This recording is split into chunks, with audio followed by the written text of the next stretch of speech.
fans and YouTubers? It's that VA Dallas Cowboy fan coming back at you. Thank you for liking, sharing, subscribing, and commenting down below. I make these videos for me and you, and they're a little therapeutic. Today, I'm bringing my last bit of info about Dallas and Seattle. First, I want to get some housekeeping out of the way. As you may or may not already know, Tyron Smith is out for the game. Looks like they are definitely going to be rehabbing his neck and maintaining a schedule for his rehab all season long now. So that is not going to be a lingering issue. So it looks like we are going to be without our starting left and right tackles for the foreseeable future. The report is Lael Collins will not be ready to return in week 4. He's, I guess, still out of shape or still has a injury problem with his hip. So he will not return. So no matter what we say, it's going to be on Brandon Knight and Terrence Steele for the foreseeable future. I know that's not ideal for us Cowboy fans because the pass rush that we're looking at coming up, we're hoping that once these tackles come back, they'll solidify the line, but we'll just have to wait now. As expected, Cheeto Awuzie is now on the IR. We knew it was going to happen, so his hamstring is definitely something that is going to be bothering him for the foreseeable future, so they're just not even going to take the risk, and they're going to take him off the roster for now. And in his spot, they have elevated corner Savion Smith and Deontay Burton. These are some of the free agent pickups we had this year, and we knew sooner or later that this was probably going to happen. Just by sheer numbers, that's why we had all those corners that we picked up. Some people were like, why did we have so many corners we kept picking up? And we kept saying that, you know, it's for depth purposes. This is exactly why. Also, Eric Smith, offensive tackle, will be activated as well. So those guys will be on the active roster going forward right now. Hopefully, as time goes on, we will have, you know, most of our starting lineup getting back together around October-ish, midway or so. Hopefully, they can finish the season healthier than they've began, but we'll have to see. Thankfully, we do not have all the problems that some other teams have with a lot of torn ACLs, a lot of foot, ankle injuries. You know, there's a lot of lower leg issues going on in the league. And can it be attributed to no preseason? It can be, and it can't be. So, unfortunately, it's happening in this very weird season that we're going to be having. Also, you know, you don't want anything happening like what happened with Tyrod Taylor out in Los Angeles for the Chargers. I don't know how a team doctor can mess up so bad to where you're given a pain injection and you accidentally puncture the lung of your patient. I don't know how that happens. It's never happened before, and something definitely needs to come to that guy because you're endangering that dude. You're endangering his career. Like, why? What? I don't know. It's crazy. But now that that's out the way, we can look at, I was going to take a look at Dak and Russell Wilson through the years. Of course, people have talked about Dak and Russell's first couple years in the league ad nauseum. So, you know, aside from basically a Super Bowl, they pretty average out. They both came into the league with little fanfare, and they both became the starting quarterbacks of their franchises. One with the help of a running back and a banging defense, won a Super Bowl, almost had a chance at 2, but you know, it didn't happen. And they got a pretty good freaking coach. Us, on the other hand, had the same guy who never developed anybody really. Was never really going to get us over that hump.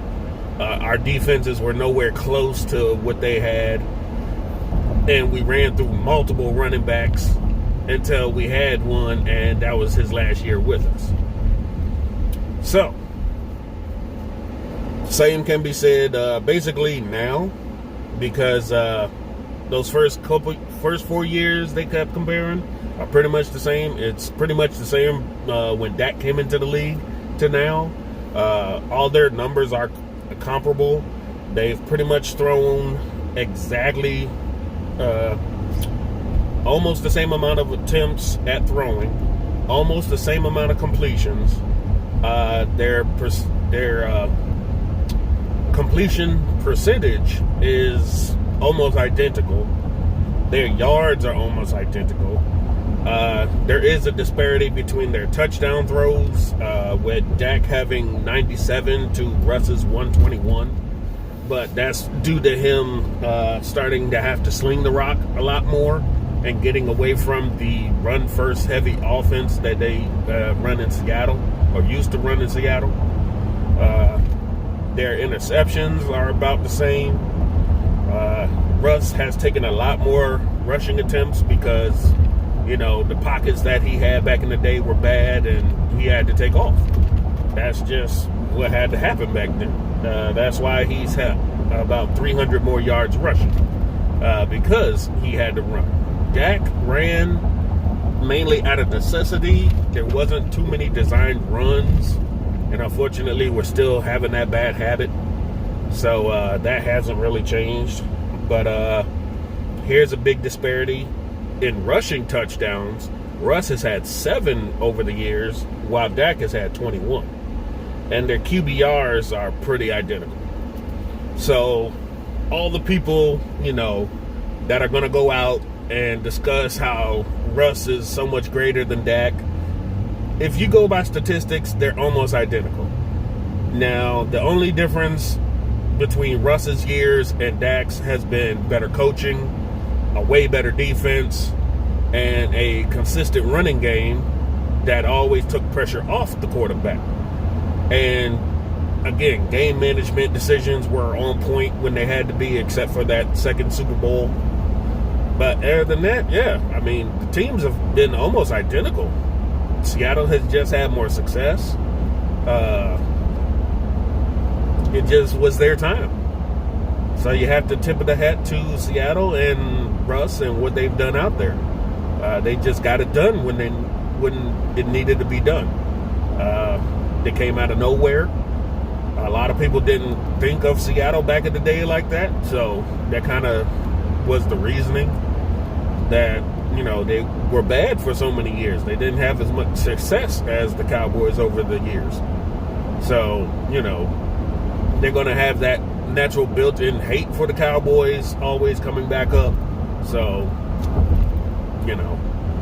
But other than that, you can't really say, well, Russ is, head and shoulders above Dak. I mean, he's gotten better over the years, just like we're hoping Dak will do. He's got that Super Bowl ring that we're hoping Dak will get eventually. And everything else is almost on par. Their playoff records are almost identical over those years. They all started 3 games. They've completed 3 games. Their passing yards, their passing attempts and completions are almost identical. Their interception rates in the playoffs are identical. The passing touchdowns are identical. There's really not too much of a difference between Dak and Russ. So, and recently, they haven't gotten back to the Super Bowl either. And it's funny because we've only played them, once in the playoffs since Dak has been in the league? Once or twice. I do believe it was only once, and we won that one. And that was the 2018 season. Other than that, Dak really hasn't had to go, head-to-head against Russ. Simply because, the conferences and all that, the divisions and how often we play certain teams. So he's never really had to, step it up through the years. Russ does have us beat 2-1 in the regular season. Well, as far as Dak has been playing, they're undefeated against us. But as far as, our history, we have beaten them at home plenty of times. But that was, long before Dak was there. So it's going to be a toss-up.